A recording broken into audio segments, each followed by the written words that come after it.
নমস্কার, ধন্যবাদ। আমি কালী সাধনা ইউটিউব চ্যানেল থেকে জানাচ্ছি। আমার নাম দীপ কর্মকার। আমার নম্বর হচ্ছে 7679479905। আজকে যে ভিডিওটা দেবো, আমি অনেক ভিডিও দিয়েছি। আজকে যে ভিডিওটা দেবো স্বপ্নের শরীরবিদ্যায় বা স্বপ্নে বিদ্যা শেখার তন্ত্রক্রিয়া। তো স্বপ্নে কীভাবে বিদ্যা শেখা যায়, কীভাবে শেখা যায়, কোন নিয়মে শেখা যায়, কী বার সেই তন্ত্রটা প্রয়োগ করতে হবে, সেটা আমি এই ভিডিওটাতে বলে দেবো। তো স্বপ্নের শরীরবিদ্যা শিখতে যারা ইচ্ছুক বা স্বপ্নে যে কোনো দেব দেবতার সাথে কথা বলতে যারা ইচ্ছুক, তারা প্রথমত শনি ও মঙ্গলবার এই কাজটা করতে হবে।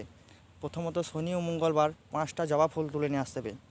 স্নান করে সেই ব্যক্তিকে পূর্বমুখী বসে এইভাবে আমি দেখিয়ে দিচ্ছি।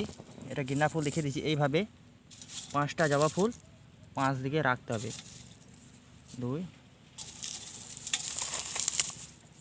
এইভাবে 5টা জবা ফুল 5 দিকে রাখতে হবে। মাঝে একটা জবা ফুল রাখতে হবে, চারদিকে 4টে জবা ফুল রাখতে হবে। না, আমি যে মন্ত্রটা দিচ্ছি, ডিসপ্লেতে দিয়ে দিচ্ছি, সেই মন্ত্রটা চোখ বুজে পূর্বমুখী বসে 108 বার পাঠ করতে হবে। সেই মন্ত্রটা হচ্ছে ওং হ্লিং শ্রিং হ্রিং স্বপ্নেশ্বরী স্বপ্নে কথায় কথায় হ্লিং সাহা।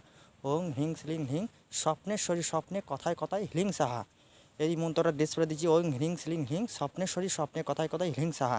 এই মন্ত্রটা চোখ বুজে 108 বার পাঠ করতে হবে।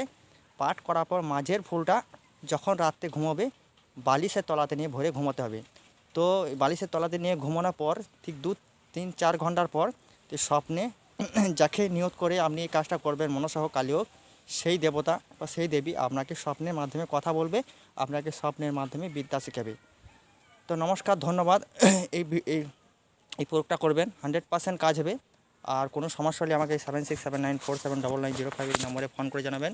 আমার নাম দীপ কর্মকার, কালী সাধনা ইউটিউব চ্যানেল থেকে জানাচ্ছি। তো ধন্যবাদ, নমস্কার। তো এই ভিডিওটা লাইক, শেয়ার ও সাবস্ক্রাইব, কমেন্ট করে জানাবেন ভালো লাগলে।